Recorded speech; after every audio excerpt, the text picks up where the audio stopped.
For those who like to read and learn about topics of paranormal phenomena, specifically ghostly phenomena, you will have noticed that each place has a certain type of manifestation depending on the use that place had. For example, a cemetery usually has a very sad manifestation. People who feel alone, people who after death and upon being buried have stayed there, close to the only thing they had in life, which was their process, their own bones, their own body, and they generate a feeling of sadness, of loneliness. In a hospital, for example, you can find apparitions that show pain, that show fear, and that show a lot of sadness. A classic hospital apparition is an apparition that usually gives the feeling of sadness. The woman who wanders down a hallway looking for a relative who died a long time ago. The ghost of someone who is in a room because they keep thinking that perhaps their body is there. Many of the people who die in hospitals are people who are also not aware of their own death. They didn't have the opportunity, perhaps because they were ill, perhaps because they were out of their mind, in a coma or something, and they wander looking for help, a solution, to discover something, to find a way out of that situation. They denote that fear, pain, sadness. These are sensations typical of a hospital. In a school, we find very crazy apparitions, from playful ghosts to emotions of sadness also from people who left when they didn't want to leave. The same as in a hospital, one of the most frequent apparitions are people who, upon discarnating, did not want to die. But what kind of building would have fear, pain, anger, a lot of anger, and lack of hope? Tonight I am going to tell you about 3 places in which this becomes very evident. This news appeared on various portals in the year 2023. The main ones were El Universal and Publimetro, both from Colombia. The news was that they had photographed a ghost. Yes, I know, it's a somewhat strange piece of news. And they posted the photo. In fact, they didn't have the name of the person who took the photo. According to the note from El Universal Colombia, the photograph was sent to them, but the person asked not to reveal their name. In the photograph, you can see 3 people. I'm going to show it briefly. I don't have rights over it. I'm only taking it as a press note. You can see 3 people who are chatting. One of them is a security guard who is sitting in a chair, and there are 2 girls standing next to him who are chatting. The photograph has been taken at the door of a building. Evidently, it is a photograph of an old door. It is a rough wooden door from some period of the 16th or 17th century, since it is very rough. You can also see a beautiful stonework around an arch that surrounds it. At first glance, there is nothing there. Anyone would say that this is a waste of time and that there is no ghost there. However, the person who sent the note also informed them how to locate it. And it is that right in the frame of the open door. I'm going to put a close-up. You can see a hand. It is a transparent hand, and some people who have done an exercise of changing the color, increasing, and so on, claimed that there is also a face. In El Universal itself, an image that was digitally altered is published to be able to distinguish what is there. Of course, all kinds of criticism rained down. There were those who said this was Photoshop in the crudest style. Photoshop is a program for image editing, that is, for modifying images. Others said you had to have a lot of imagination, and that was basically a reflection of something. Others said that, well, it wasn't even the door of the building that the press note said it was, since, being realistic, it looks a little different. But deep down, the photograph, seeing it from those angles, is an interesting photograph. We cannot say that it was true or that it was false. That is very complicated from a single photo. But what did catch our attention is the place where the photo was supposedly taken. And that place is the Historical Museum of Cartagena de Indias in Cartagena, Colombia. Perhaps the name doesn't tell you anything. It is a museum that has many exhibitions and many very beautiful things. And it is an old building. A beautiful old building. But why could there be a ghost there? Well, let me tell you that furthermore, it is not the only one. Various people approached the newspaper, both Publimetro and El Universal and other publications on the internet, to comment that they too had witnessed something terrible that was happening in there. Some of these people claimed to have witnessed intense phenomena, intense paranormal phenomena. What is it they were seeing in there? Some claimed to see shadows. Perhaps this was not so terrifying, being at work arranging things in a display case or a showcase and suddenly seeing how someone passes right behind you in the reflection of the glass, but with the full awareness that there is no one. Of course, the person declared having gotten up from where they were, having walked to see if it wasn't one of the security guards who guard the museum, and discovered that the 2 guards who were there that night were at the door, and none of them had gone up to the room in question. This phenomenon of the shadow that walks behind you was reported by several of the witnesses, who claimed to have seen these shadows walking among the hallways, among the rooms, and moving. But the most terrible part is that they pass behind you suddenly, and you feel them, and you see them. There are also many different sounds. People declared having heard voices crying footsteps, suddenly being at work when all the people have already left when the museum is closed, and hearing how someone walks through a room you have in front of you in which there is no one, and you clearly hear how the footsteps come closer. The most terrible part is hearing chains, as if someone were dragging chains, and of course the lamentations, the screams in the middle of the night, hearing someone scream inside the building, and of course also outside. There are those who have seen strange things outside as well. The question is, why? Well, it is an old building. Certainly, it is an old building. Right now, I have shown you a couple of shots of that property. A beautiful property. But what happened there? The building has been a museum since 1953, but its history goes back much further, because this building was the palace of the Inquisition. Yes, of the Inquisition in Cartagena, and that meant that in this place there were all kinds of atrocities. Of course, the building is not that old. The Inquisition was established in 1610 in this place. The building was finished in 1770. We are talking about a building that to date must be about, what would you say, 250 years old. 255. However, previously there had been 3 houses here where the Inquisition was established, and which were gradually demolished to make way for this building. And that is what probably disturbed the stability, in the realm of the paranormal, of this property, the fact that it had been the house of the Inquisition. We have to understand what the Inquisition was.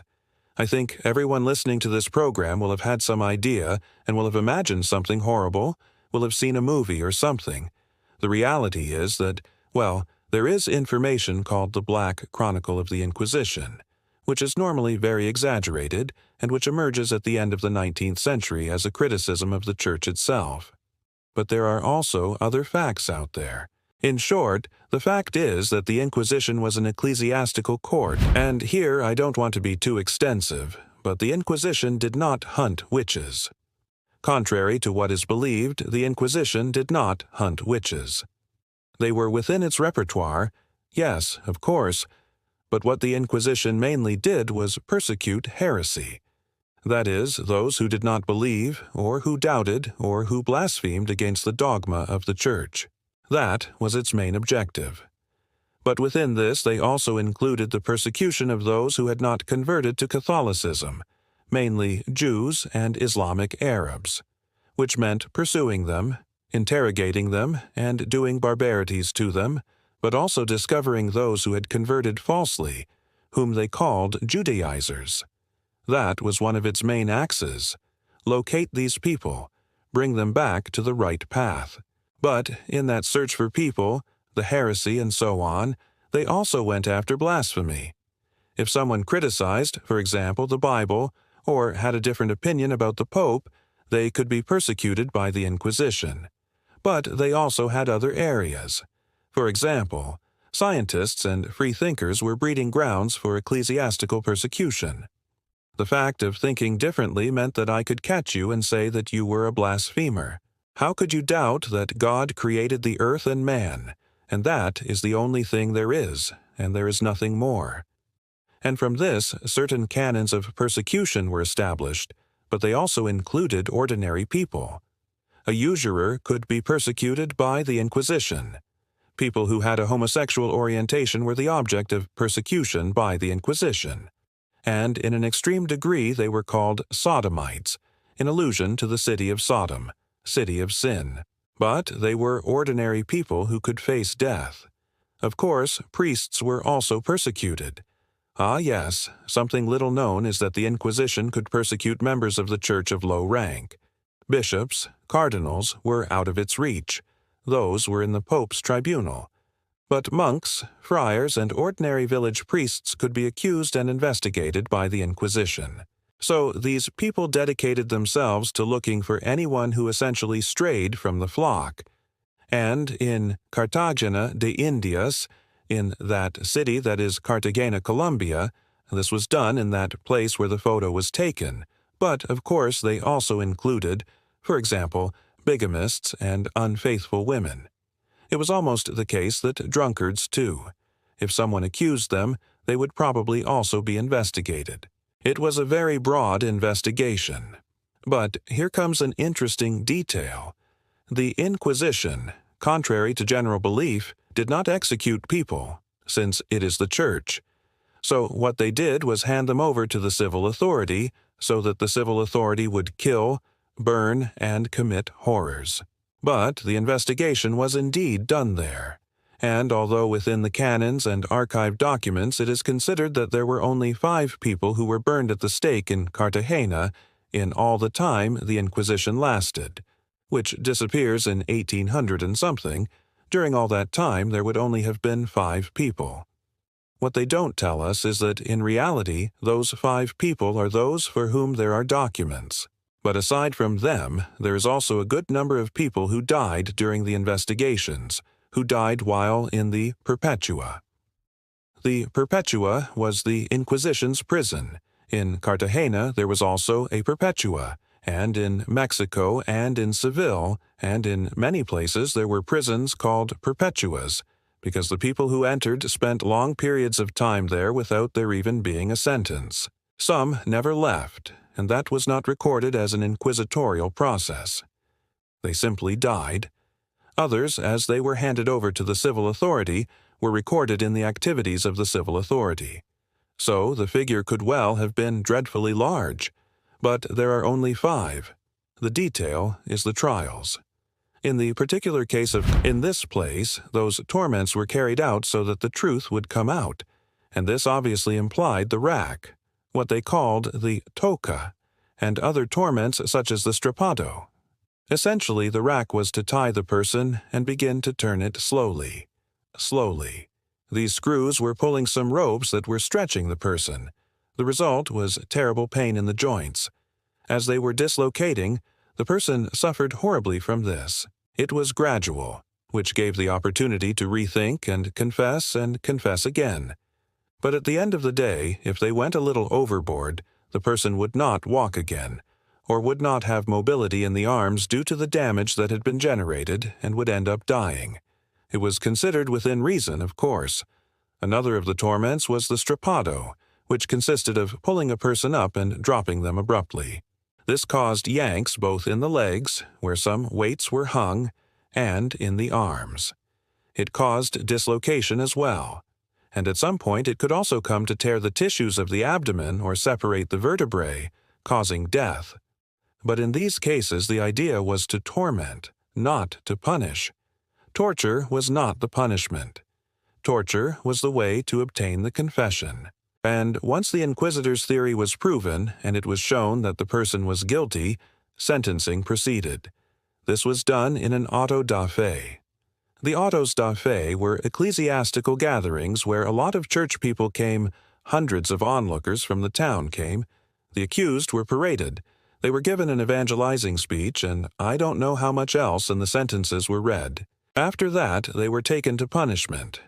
Some were basically lashes, wearing a San Benito, which was a kind of capirote on the head and a cloak and things of that style.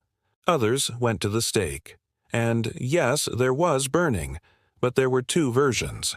One of them is if the person had repented and expressed this repentance and the inquisitors believed them, they would take their life before burning their body. But if the person was impenitent, they would be burned alive. So these places were left charged with that fear, with that pain, with the anger, with the rage of being unjustly accused, and many of these manifestations, at least in Cartagena, are not violent, but they are frightening. That stopped functioning in 1800 and something. 200 years have gone by, and it is still loaded with that. It is not strange that some people, upon entering, begin to feel a little indisposed, to feel that they lose energy, that their battery runs low. And of course, how could it not be so, if in this place there was all that pain that remains there? This is just one of the buildings. Here there were all kinds of strange trials and accusations, but it is not the only one. Now, come with me to Seville, the beautiful city of Seville in Spain. Well, the Guadalquivir River in the center of the city divides the city, something very lovely. There is a charming place in the area, on the bank of this river, the Triana Market, and in general the Triana area is an old area and a very beautiful area. There is a bridge that crosses over the river runs through there. It's all very nice. In 2018, the newspaper ABC of Spain, a Spanish newspaper, published a press note written by Antonio Periañez. In this press note, he spoke of strange things that happen in this Triana area. In particular, he spoke of an investigation by Manuel Blasco. This man had begun to investigate in the area as a paranormal researcher and had begun to collect some very unusual testimonies of paranormal phenomena. One of them, in particular, drew attention. The witness claimed to have lived this in the year 2015.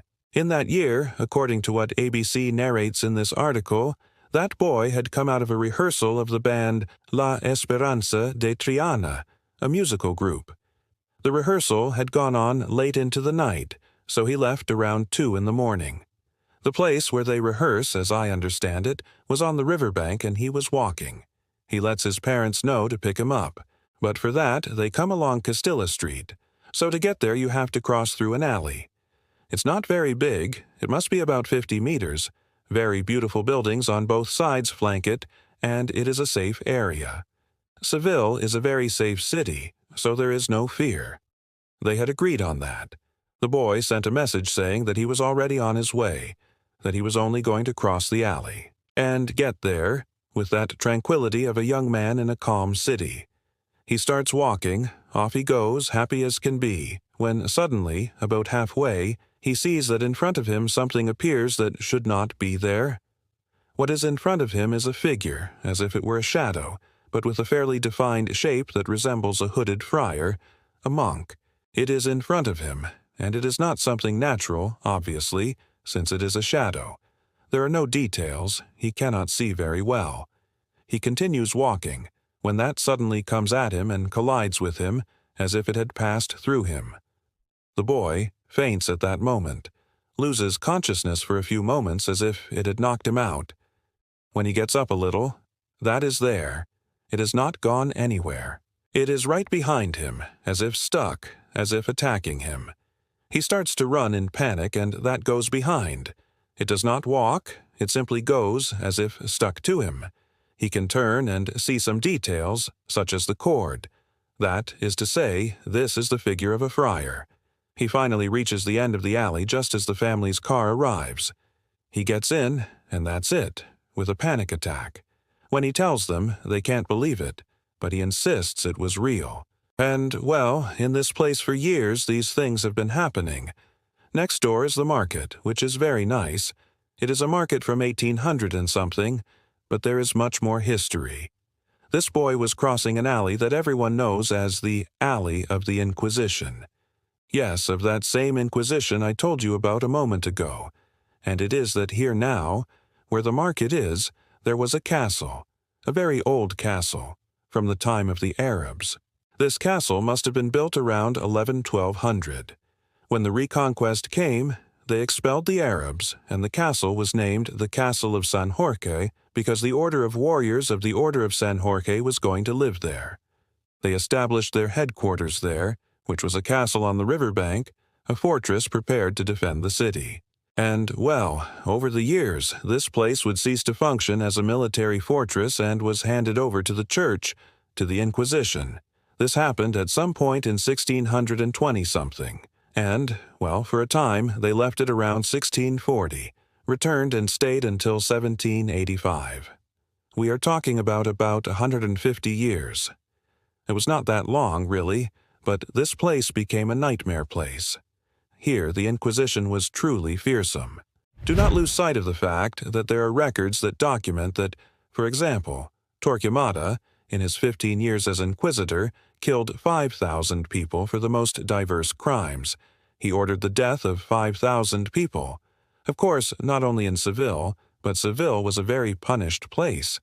It is not clear how many people were executed in this place, but it was one of the most cruel and the most numerous in terms of trials, in terms of sentences, in terms of investigations, tortures, and torments.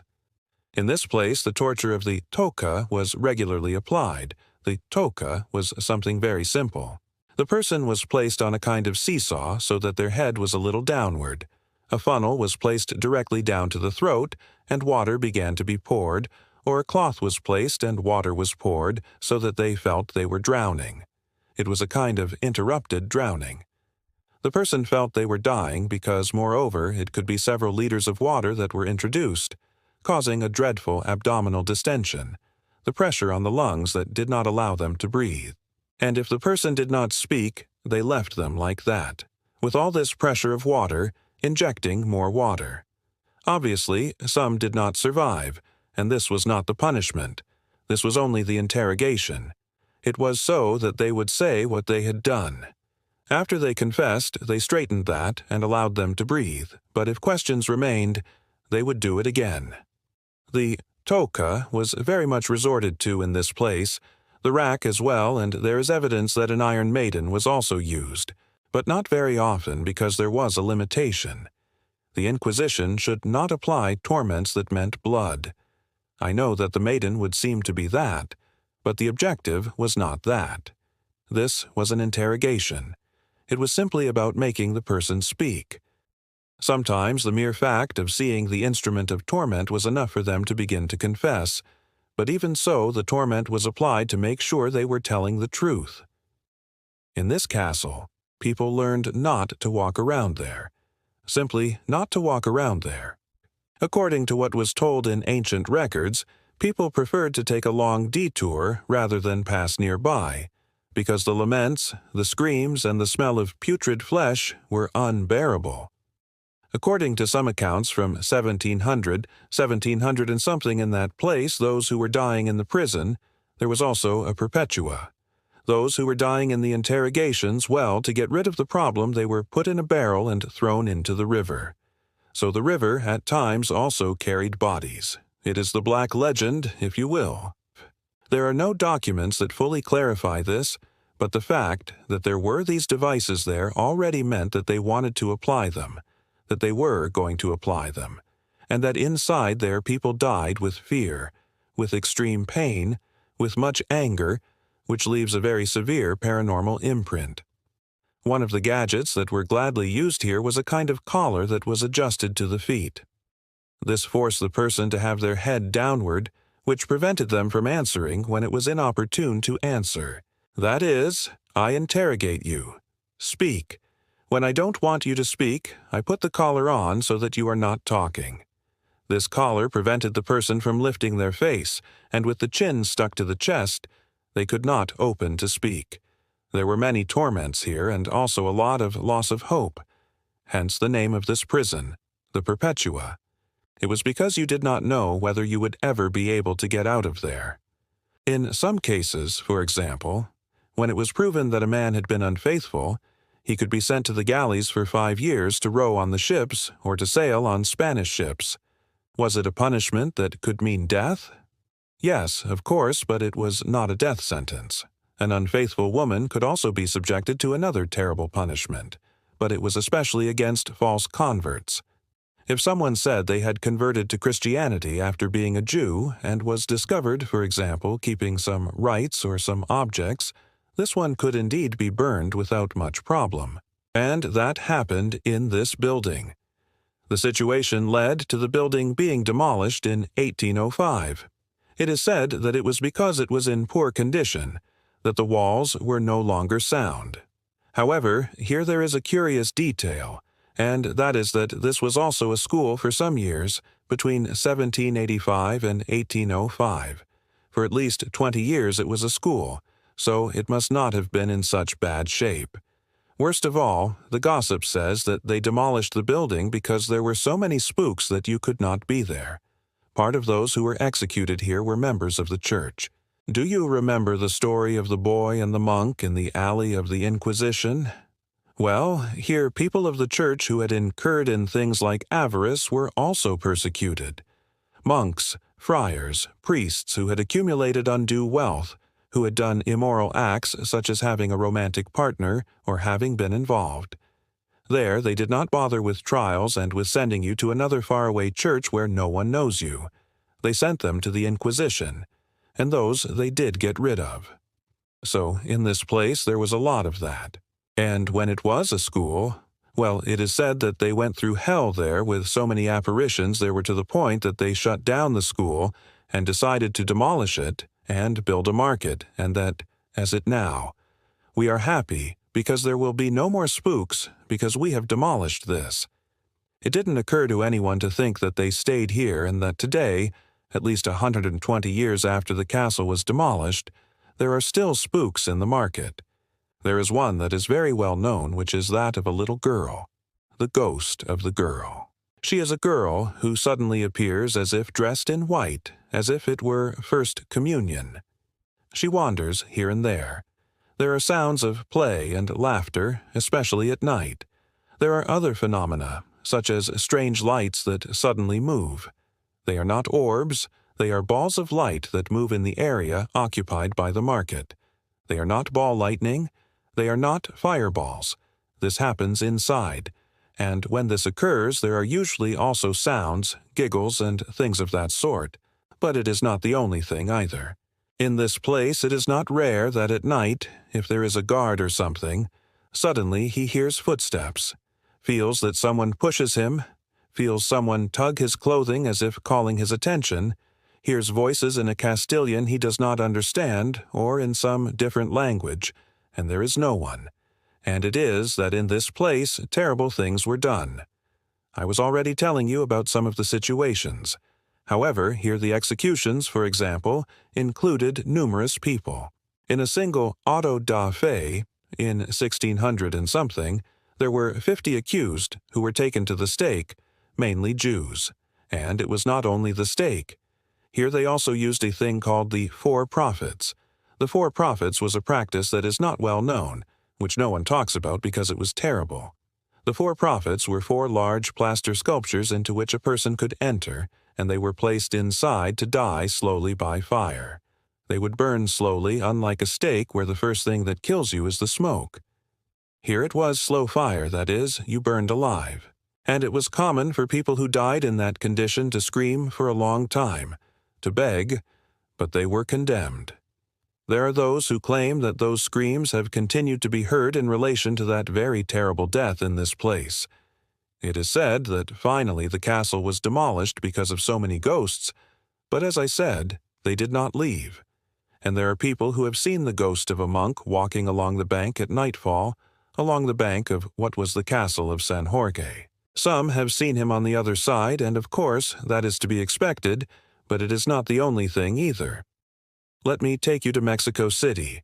The Inquisition in Mexico was basically the same Spanish Inquisition, with some minor variants. The main variant is that the Inquisition in Mexico was not authorized to try the natives. It could try, interrogate, and do barbarities to mulattoes, mestizos, Spaniards, Jews, whatever, but not to the indigenous people. People of indigenous origin, the native peoples, were not subject to trial before the Inquisition. The books, written in indigenous languages, yes, of course, that did fall within the scope, because let me tell you that the Inquisition was also in charge of reviewing all the books that were published and authorizing them, or not authorizing them. You could be a great writer. If you wrote something improper, you went to the Inquisition, and hold on, because in one of those not only did they ban your book, but they sent you to the stake for writing something you shouldn't have. In Mexico, the trials were mainly against the so-called crypto-Jews. It is an unusual denomination. They were people of Jewish origin who emigrated from Portugal and Spain. When they began to be persecuted there, they came to America. Many of them pretended to be Christians, but at some point it was shown that they were Jews, and they were the object of persecution. In Mexico, the Inquisition was there from 1521 to 1820. That is, 300 years persecuting people and doing horrors against homosexuality. They were incredibly violent. And it is curious because, well, today we know that that is neither a sin nor anything, but at the time it was terribly cruel. Against bigamy, against witchcraft to a very small extent. In Mexico, that was hardly pursued. Mainly, it was against heretics, people who thought differently, people who blasphemed against the church, people who had some interest. In Mexico, there was a lot of that. And there is a detail. The Inquisition might not kill you, but if it found you guilty, it could confiscate all your property and keep it. So, in Mexico, that was much applied, since there were people with astonishing wealth for having been in the mines, in the exploitations, in the estates. So, it was easy. Someone accused you and the Inquisitor, as little eyes shone because there was a fortune behind it. On the other hand, if it was the man who pulled the cart, there wasn't much interest. Maybe they would bring him in to give him 2 or 3 lashes. If it was some mulatto who had arrived and lived in a shack somewhere and someone saw that he did something strange, well, they would go there, toss his things, give him some lashes, and on to the next. But if they found that you were a rich man and you had been discovered in an improper extramarital relationship, get ready because you were going to have a very bad time. In Mexico, more or less the same punishments were applied, but in Mexico, the use of a contraption called Judas's cradle was very ingrained. Judas's cradle was to interrogate people suspected of homosexuality. It was intended for them. It was a torment in which there was a kind of pyramid with a sharp tip, above which there was a pulley. The person was hoisted and then lowered onto it, causing enormous pain and possibly death. It was not used frequently because the people who faced this punishment began to talk beforehand and admitted their guilt, but this did not exempt them from terrible punishments. Now then, that building where the Inquisition was, guess what? Exists. It exists. It is there. It is the Museum of Medicine, and it has a tremendous history. You see, in this place there is the Plaza de Santo Domingo, which is a square where you can buy illegal documents. Everyone knows that fake documents are sold there, from degrees, IDs, whatever you want. Everyone knows they sell that there. It is completely illegal. Don't try it, because also, when you come out of there very happy with your fake document, around the corner there are police who grab you and give you a thrashing. But it is famous for that. But it is a very old square. In this square the auto da fe were held. That is to say that here they would stop the people, give them a speech, tell them this and that, accuse them, the sentence would be read, and then they would be taken to be burned and executed a little farther away, near a place known as the Alameda Central today. That is where they were taken to be killed. The civil authority was in charge of that, not the Inquisition. The official record says that the Inquisition in all its 300 years only sent 50 people to die. Of course, the documents that speak of this are quite scarce, and it is curious, but there are trials of 100 pages that are complete, but the sentence is not there, so it makes one think that the number was much higher. But obviously a place where all this took place, where there were torments, where people were imprisoned, has those characteristics. And this building, to vary, is haunted. Since colonial times, it was said that you couldn't pass through this place at night because the devil roamed the area looking for his own. Some swore that if you walked along the streets that today are called República de Brasil and República de Venezuela, an intersection, if you passed near the Santo Domingo temple across the street, you might encounter the devil who was supposedly searching for his followers inside. Of course, it inspired great fear, but people also reported hearing laments and strange sounds. As the years went by, the place was eventually abandoned and ceased to be the headquarters of the Inquisition. In Mexico, around 1820, with independence and the abolishment of the Inquisition, The building was turned into the School of Medicine of the National University of Mexico at that time, and so it became a medical school. Who would think of placing dozens of young people to dissect corpses and manipulate human remains in a place already saturated with 3 centuries of torture and torment? Naturally, cadavers were obtained, sometimes stolen from cemeteries or found on the streets, and dissections were carried out in this charged atmosphere. This quickly became a nightmare. Throughout the years that the School of Medicine operated there, countless disturbing stories were told. Some students even lived in the building. There were rooms for them, which were, in fact, the very cells once used by inquisitors and friars. They studied during the day and returned in the evening to sleep in rooms where torturers had once operated the rack or lit fires under their victims. Imagine sleeping where centuries of cruelty had unfolded. Not surprisingly, many strange accounts emerged. One of the most chilling came from a man in the 1920s. After a long day of study, he lay down on his cot and suddenly felt something icy lie down beside him, something that clearly had the shape of a human body. He felt it nestling against him, closer and closer. When he turned to look, there was nothing there, yet the impression of weight remained on the bed. He panicked and fled.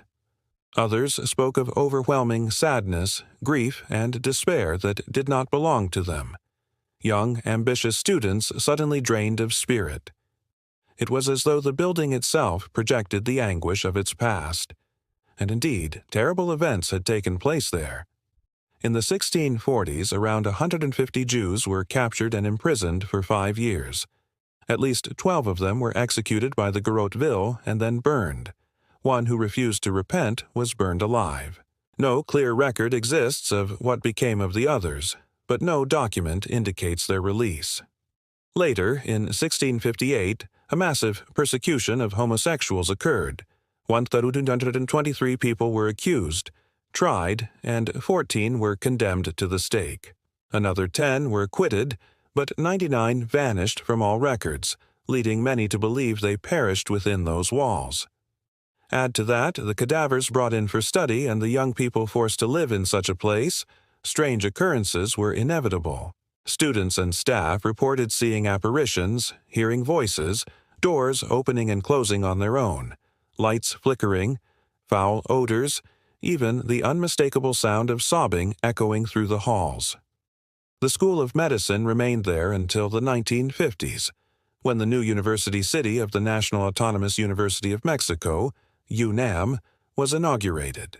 The old building was transformed into the Museum of Medicine in 1980, filled with embalmed bodies, fetuses, skeletons, and Inquisition torture devices as exhibits. For the guards, this turned into a nightmare. Knocks on doors, being shoved, lights turning off by themselves, objects thrown. While not everyone has experienced phenomena, some visitors have left shaken, dizzy, or depressed. One room in particular, Cell 13, has an especially dark reputation. It once housed the poet Manuel Acuña, who, at just 24 years old, took his own life there. Later, during the conflicts between liberals and conservatives, at least 2 residents of that same room met violent deaths by firing squad. Others fled the room after experiencing terror. Legends also tell of a tunnel connecting the Santo Domingo church to the Inquisition palace. In 1860, workers discovered this passage, containing torture devices and, chillingly, 13 naturally mummified bodies. Another recurring tale describes the apparition of a woman begging for Christian burial in consecrated ground. Many believe she was walled alive inside the building, a victim of emparejamiento. The Inquisition may have been officially abolished in the 19th century, but this building remains a vessel of pain, fear, and cruelty. Ghosts of its past seem etched into its very stones, the screams, the despair, and the pure malice of centuries past.